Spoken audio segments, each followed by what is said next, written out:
Railway with Shyam YouTube channel पर आप सभी लोगों का स्वागत है। लगातार मैं आप सभी लोगों के लिए आरआरबी एनटीपीसी भर्ती परीक्षा 2025 को ध्यान में रखते हुए एनटीपीसी के एग्जाम में बार बार पूछे जाने वाले जीके जीएस के टॉप 40 से प्रश्न करा रहा हूं, जो आपके एग्जाम के लिए सबसे ज़्यादा महत्वपूर्ण होने वाले हैं। तो आज के इस वीडियो को आपको शुरू से लेकर के एंड तक फुल वॉच कीजिएगा। वीडियो और आज का कंटेंट अगर आपको पसंद आता है तो प्लीज़ इस वीडियो को आप एक बार लाइक और चैनल को आप लोग सब्सक्राइब नहीं कर रखा होगा तो चैनल को आप लोग जरूर सब्सक्राइब कर लीजिएगा। 40 प्रश्नों में से आप कितने प्रश्न सही कर पाते हो कमेंट बॉक्स में आपको अपना स्कोर जरूर शेयर करना है, क्योंकि बहुत सारे लड़कियां ऐसी हैं जो अपना स्कोर शेयर नहीं करती और उन्हें पता नहीं चल पाता है उनकी तैयारी है वो कैसी हुई है और कैसी चल रही है। तो चलिएगा फिर शुरू करते हैं आज का अपना ये रेल एनटीपीसी भर्ती परीक्षा 2025 के लिए जीके जीएस के अति महत्वपूर्ण प्रश्नों का एक और शानदार जबरदस्त प्रैक्टिस सेट। तो पहला प्रश्न है आपके सामने कि भारतीय संविधान की 8वीं अनुसूची में कुल कितनी भाषा का उल्लेख है। तो बताओ कुल कितनी भाषाएं हो जाती हैं 8वीं अनुसूची में। पहले प्रश्न का राइट आंसर क्या हो जाएगा। तो इसमें टोटल 22 भाषाओं का उल्लेख मिलता है। एक का डी ऑप्शन देने वालों का राइट आंसर हो जाएगा। दूसरे नंबर का प्रश्न है कि रबड़ को कड़ा करने के लिए इसमें क्या मिलाया जाता है। तो बताओ इसमें किसका प्रयोग करते हैं जिससे रबड़ है वो कड़ी हो जाती है। दूसरे का राइट आंसर क्या हो जाएगा। तो रबड़ को कड़ा करने के लिए इसमें गंधक मिलाया जाता है। क्या गंधक मिलाया जाता है। दो का ए ऑप्शन देने वालों का राइट आंसर हो जाएगा। अगला प्रश्न आ जाता है प्रश्न संख्या 3 है कि आराम हराम है यह किसका नारा है। तो बताओ ये नारा किसने दिया था। आराम हराम है। 3 का राइट आंसर क्या हो जाएगा। तो इस नारे को दिया था जवाहरलाल नेहरू ने कि आराम हराम है। 3 का बी ऑप्शन देने वालों का राइट आंसर हो जाएगा। चौथे नंबर का प्रश्न आ जाता है केपी नहर किन दो राज्यों को जोड़ता है। तो बताओ केपी नहर है ये किन दो राज्यों को आपस में जोड़ती है। प्रश्न संख्या 4 का राइट आंसर क्या हो जाएगा। तो ये आंध्र प्रदेश और तमिलनाडु को आपस में जोड़ती है केपी नहर। 4 का सी ऑप्शन देने वालों का राइट आंसर हो जाएगा। अगला प्रश्न आ जाता है आपके सामने प्रश्न संख्या 5 है कि फलों में मीठा स्वाद किसके कारण होता है। तो बताओ किसके वजह से होता है फलों में मीठा स्वाद। 5 का राइट आंसर क्या हो जाएगा। तो फ्रक्टोज की वजह से फलों में मीठा स्वाद होता है। 5 का ए ऑप्शन देने वालों का सभी का राइट आंसर हो जाएगा। वीडियो पसंद आ रही होगी तो प्लीज़ वीडियो को लाइक और चैनल को आप लोग सब्सक्राइब करना बिल्कुल ना भूलें। छठवें नंबर का प्रश्न है कि हिंदी भाषा के बाद भारत में सर्वाधिक बोली जाने वाली दूसरी भाषा कौन है। तो बताओ कौन सी दूसरी भाषा है जो हिंदी के बाद भारत में सबसे ज़्यादा बोली जाती है। तो वो भाषा हो जाती है बंगला। 6 का सी ऑप्शन देने वालों का राइट आंसर हो जाएगा। अगला प्रश्न आ जाता है आपके सामने प्रश्न संख्या 7 है कि इंदिरा गांधी हवाई अड्डा कहाँ पर स्थित है। तो बताओ कहाँ पर बना है ये इंदिरा गांधी हवाई अड्डा। 7 नंबर प्रश्न का राइट आंसर क्या हो जाएगा। तो इंदिरा गांधी जो हवाई अड्डा है ये नई दिल्ली में स्थित है। कहाँ पर नई दिल्ली में है। 7 का बी ऑप्शन देने वालों का करेक्ट आंसर हो जाएगा। अगला प्रश्न प्रश्न संख्या 8 आ जाता है तार खींचने योग्य सबसे तन नमनीय धातु कौन सी है। तो बताओ कौन सी है। 8 का राइट आंसर क्या हो जाएगा। तार खींचने योग्य सबसे नमनीय धातु हो जाती है वो हो जाती है सोना। 8 का डी ऑप्शन देने वालों का राइट आंसर हो जाएगा। नेक्स्ट प्रश्न आ जाता है प्रश्न संख्या 9 कि सबसे भारी ग्रह कौन है। तो बताओ इनमें से कौन सा है जो सबसे भारी ग्रह है। 9 का राइट आंसर क्या हो जाएगा। 9 के चारों ऑप्शन आपकी स्क्रीन पर शो हो रहे हैं। तो सबसे भारी ग्रह ये बृहस्पति हो जाता है। 9 का बी ऑप्शन देने वालों का करेक्ट आंसर हो जाएगा। नेक्स्ट प्रश्न प्रश्न संख्या 10 आ जाता है कि दिल्ली के लाल किला का निर्माण किसने किया था। तो बताओ किसके द्वारा ये लाल किले का निर्माण करवाया गया था। 10 नंबर प्रश्न का राइट आंसर क्या हो जाएगा। तो लाल किले का जो निर्माण करवाया था वो करवाया था शाहजहां ने। किसने। शाहजहां ने करवाया था। 10 का बी ऑप्शन देने वालों का राइट आंसर हो जाएगा। 11 नंबर का प्रश्न है कि हड़प्पा कहाँ पर स्थित है। तो बताओ कहाँ पर स्थित हो जाता है ये हड़प्पा। 11 का राइट आंसर क्या हो जाएगा। तो हड़प्पा जो स्थल है ये पाकिस्तान राज्य में स्थित हो पाकिस्तान देश में हो जाता है। 11 नंबर प्रश्न का सी ऑप्शन देने वालों का राइट आंसर हो जाएगा। 12 नंबर का प्रश्न है कि भारत में मुसलमानों की उच्च शिक्षा के सबसे बड़ा समर्थक कौन थे। तो बताओ कौन वे व्यक्ति थे मुसलमानों की उच्च शिक्षा के लिए। 12 का राइट आंसर क्या हो जाएगा? 12 के चारों ऑप्शन आपकी स्क्रीन पर हैं, शो हो रहे हैं। तो ये सर सैयद अहमद खां थे, मुसलमानों की उच्च शिक्षा के बड़े सबसे समर्थक। 12 का ए ऑप्शन देने वालों का राइट आंसर हो जाएगा। अगला प्रश्न है प्रश्न संख्या 13 आ जाता है आपके सामने, किसी तत्व के गुणों को प्रदर्शित कौन करता है? तो बताओ किसके द्वारा प्रदर्शित किए जाते हैं किसी तत्व के गुण? 13 का राइट आंसर क्या हो जाएगा? तो इसे परमाणु क्रमांक के द्वारा प्रदर्शित किया जाता है। 13 का ए ऑप्शन देने वालों का राइट आंसर हो जाएगा। आशा और उम्मीद करता हूँ आप सभी को ये वीडियो ज़रूर पसंद आ रही होगी। तो प्लीज़ आप सभी लोग इस वीडियो को लाइक और चैनल को आप लोग सब्सक्राइब करना बिल्कुल न भूलें। चलिएगा अगला प्रश्न है आपके सामने, प्रश्न संख्या 14 कि भारत भारतीयों के लिए यह नारा किसने दिया था? तो बताओ ये नारा किसके द्वारा दिया गया था? भारत भारतीयों के लिए। 14 का राइट आंसर क्या हो जाएगा?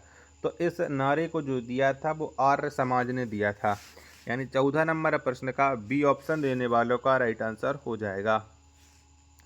15 नंबर का प्रश्न आ जाता है, गोबर गैस के मुख्य घटक क्या हैं? तो बताओ कौन है, ये आपको बताना है। 15 का राइट आंसर।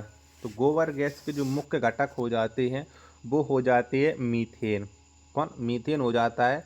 15 का ए ऑप्शन देने वालों का राइट आंसर हो जाएगा। अगला प्रश्न है प्रश्न संख्या 16 आ जाता है कि भारत के राष्ट्रीय ध्वज को कब अपनाया गया? तो बताओ कब अपनाया गया था भारत के राष्ट्रीय ध्वज को? 16 का राइट आंसर क्या हो जाएगा? तो 22 जुलाई 1947 में भारत के राष्ट्रीय ध्वज को अपनाया गया था। 16 नंबर प्रश्न का सी ऑप्शन देने वालों का राइट आंसर हो जाएगा। चलिएगा अगला प्रश्न आ जाता है प्रश्न संख्या 17 की देवी अहिल्याबाई होलकर हवाई अड्डा कहाँ पर स्थित है? तो बताओ कहाँ पर पड़ता है? ये 17 नंबर प्रश्न का राइट आंसर क्या हो जाएगा? तो देवी अहिल्याबाई होलकर जो हवाई अड्डा स्थित हो जाता है ये इंदौर में होता है, यानी 17 का सी ऑप्शन देने वालों का राइट आंसर हो जाएगा। अगला प्रश्न है प्रश्न संख्या 18 आ जाता है कि राफेल नडाल का संबंध किस खेल से है? तो बताओ कौन से खेल से ये राफेल नडाल का संबंध हो जाता है, ये आपको बताना है। तो राफेल नडाल का जो संबंध है, यहाँ पर खेल तो आपको पता ही है, लेकिन इनका यहाँ पर देश पूछा गया तो ये स्पेन से हो जाते हैं और बैडमिंटन से ये संबंध रखते हैं। 18 का ए ऑप्शन देने वालों का राइट आंसर हो जाएगा। प्रश्न संख्या 19 आ जाता है कि टाइगर वुड्स का संबंध किस खेल से है? तो बताओ कौन से खेल से टाइगर वुड्स संबंध रखते हैं? 19 नंबर प्रश्न का राइट आंसर क्या हो जाएगा? तो टाइगर वुड्स का जो संबंध हो जाता है वो हो जाता है गोल्फ से, यानी 19 का बी ऑप्शन देने वालों का राइट आंसर हो जाएगा। अगला प्रश्न है आपके सामने प्रश्न संख्या 20 है कि परमाणु शोध एवं रेडियोथेरेपी में किसका प्रयोग किया जाता है? तो बताओ इनमें से किसका प्रयोग करती हैं परमाणु शोध एवं रेडियोथेरेपी में? 20 का राइट आंसर क्या हो जाएगा? तो इसमें जो प्रयोग किया जाता है वो रेडॉन का प्रयोग किया जाता है। 20 का सी ऑप्शन देने वालों का करेक्ट आंसर हो जाएगा। अगला प्रश्न है आपके सामने प्रश्न संख्या 21 है कि विनय पिटक का संबंध किस धर्म से है? तो बताओ इनमें से कौन से धर्म से ये विनय पिटक संबंध रखता है? 21 का राइट आंसर क्या हो जाएगा? तो विनय पिटक का जो संबंध है ये बौद्ध धर्म से हो जाता है। किससे? बौद्ध धर्म से। 21 नंबर प्रश्न का सी ऑप्शन देने वालों का राइट आंसर हो जाएगा। वीडियो पसंद आ रही होगी तो प्लीज़ आप सभी लोग इस वीडियो को लाइक और चैनल को आप लोग सब्सक्राइब करना बिल्कुल ना भूलें। अगला प्रश्न है प्रश्न संख्या 22 है कि अन्ना अंतर्राष्ट्रीय हवाई अड्डा कहाँ पर स्थित है? तो बताओ कहाँ पर पड़ता है ये अन्ना अंतर्राष्ट्रीय हवाई अड्डा? तो ये स्थित हो जाता है चेन्नई में। 22 का बी ऑप्शन देने वालों का राइट आंसर हो जाएगा। प्रश्न संख्या 23 आ जाता है कि राष्ट्रीय ध्वज में कितने स्पोक्स हैं? तो बताओ कितने हैं? 23 नंबर प्रश्न का राइट आंसर आपको देना है। तो राष्ट्रीय ध्वज में जो स्पोक्स हो जाते हैं ये हो जाती हैं 24। 23 का सी ऑप्शन देने वालों का करेक्ट आंसर हो जाएगा। 24 नंबर का प्रश्न आ जाता है कि सुल्तानपुर अभ्यारण्य कहाँ पर स्थित है? तो बताओ कहाँ पर पड़ता है ये सुल्तानपुर अभ्यारण्य? 24 नंबर प्रश्न का राइट आंसर क्या हो जाएगा? तो ये हरियाणा में स्थित हो जाता है सुल्तानपुर अभ्यारण्य। 24 का बी ऑप्शन देने वालों का राइट आंसर हो जाएगा। प्रश्न संख्या 25 आ जाता है आपके सामने कि आर्सेनिक के प्रदूषण से कौन सा रोग होता है? तो बताओ में से कौन सा रोग हो जाता है? 25 का राइट आंसर आपको देना है। तो आर्सेनिक के प्रदूषण से ब्लैकफुट रोग होता है। कौन? ब्लैकफुट 25 का ए ऑप्शन देने वालों का राइट आंसर हो जाएगा। अगला प्रश्न पेड़ संख्या 26 आ जाता है कि सूबा किसकी राजधानी है। तो बताओ ये कहाँ की राजधानी पड़ती है। सूबा 26 का राइट आंसर आपको देना है। तो सूबा ये फिजी की राजधानी हो जाती है। 26 का सी ऑप्शन देने वालों का करेक्ट आंसर हो जाएगा। अगला प्रश्न पेड़ संख्या 27 आ जाता है कि लिटमस किससे प्राप्त होता है। तो बताओ किससे प्राप्त करते हैं हम लिटमस को। 27 का राइट आंसर आपको देना है कि 27 का राइट आंसर क्या हो जाएगा। तो ये लिटमस है, ये लाइकिन से प्राप्त करते हैं, यानी 27 नंबर प्रश्न का ए ऑप्शन देने वालों का करेक्ट आंसर हो जाएगा।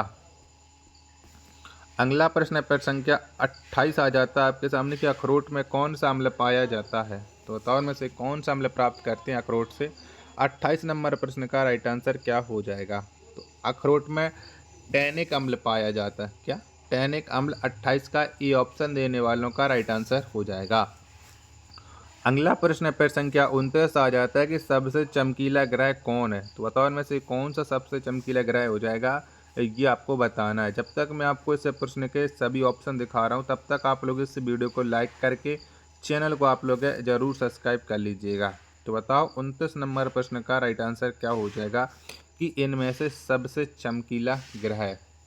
29 के चारों ऑप्शन आपकी स्क्रीन पर हैं, शो हो रहे हैं। तो शुक्र ये सबसे चमकीला ग्रह हो जाता है। 29 का सी ऑप्शन देने वालों का राइट आंसर हो जाएगा। प्रश्न संख्या 30 है आपके सामने कि ल्यूमेन किसका मात्रक है। तो बताओ ये किसका मात्रक है ल्यूमेन। 30 का राइट आंसर क्या हो जाएगा। तो ये ज्योति फ्लक्स का मात्रक हो जाता है ल्यूमेन। 30 का ए ऑप्शन देने वालों का करेक्ट आंसर हो जाएगा। अगला प्रश्न प्रश्न संख्या 31 आ जाता है कि मार्गरेट नोबेल के नाम से किसे जाना जाता है। तो बताओ किसको जानते हैं। 31 का आंसर आपको देना है। तो मार्गरेट नोबेल के नाम से सिस्टर निवेदिता को जाना जाता है, यानी 31 का डी ऑप्शन देने वालों का राइट आंसर हो जाएगा। चलिएगा अगला प्रश्न प्रश्न संख्या 32 आ जाता है गैरी कास्परोव किस देश के शतरंज खिलाड़ी हैं। तो बताइए कौन से देश के शतरंज खिलाड़ी हो जाते हैं। 32 का आंसर आपको देना है। तो ये हो जाते हैं रूस के। 32 का बी ऑप्शन देने वालों का राइट आंसर हो जाएगा। प्रश्न संख्या 33 आ जाता है कि भारत के किस क्रिकेट खिलाड़ी ने टेस्ट क्रिकेट में प्रथम शतक लगाया। तो बताओ इनमें से कौन से खिलाड़ी ने लगाया था। 33 का राइट आंसर क्या हो जाएगा। तो भारत की ओर से लाला अमरनाथ ने टेस्ट क्रिकेट में प्रथम शतक लगाया था, यानी 33 नंबर प्रश्न का डी ऑप्शन देने वालों का राइट आंसर हो जाएगा। वीडियो पसंद आ रही होगी तो प्लीज़ वीडियो को लाइक और चैनल को आप लोग सब्सक्राइब करना बिल्कुल ना भूलें। 34 नंबर का प्रश्न है कि बिस्मिल्लाह खां का संबंध किस वाद्य यंत्र से है। तो बताओ कौन से वाद्य यंत्र से बिस्मिल्लाह खां संबंध रखते हैं। 34 का राइट आंसर। तो इनका संबंध हो जाता है शहनाई से बिस्मिल्लाह खां का। 34 नंबर प्रश्न का सी ऑप्शन देने वालों का राइट आंसर हो जाएगा। अगला प्रश्न प्रश्न संख्या 35 आ जाता है कि भारत का मानक समय किस देशांतर पर स्थित है। तो बताओ कौन से देशांतर पर स्थित हो जाता है भारत का मानक समय। 35 का राइट आंसर क्या हो जाएगा। तो ये 82.5 डिग्री पर स्थित हो जाता है। 35 का डी ऑप्शन देने वालों का राइट आंसर हो जाएगा। 36 नंबर का प्रश्न है आपके सामने कि जिनेदिन जिनादान किस देश के फुटबॉल खिलाड़ी हैं। तो बताओ ये कौन से देश के फुटबॉल खिलाड़ी हो जाते हैं। 36 का राइट आंसर क्या हो जाएगा। तो जिनेदिन जिदान ये फ्रांस के फुटबॉल खिलाड़ी हो जाते हैं। 36 का डी ऑप्शन देने वालों का राइट आंसर हो जाएगा। अगला प्रश्न प्रश्न संख्या 37 आ जाता है कि सरदार वल्लभ भाई पटेल हवाई अड्डा कहाँ स्थित है। तो बताओ कहाँ पर पड़ता है ये। 37 नंबर प्रश्न का राइट आंसर क्या हो जाएगा।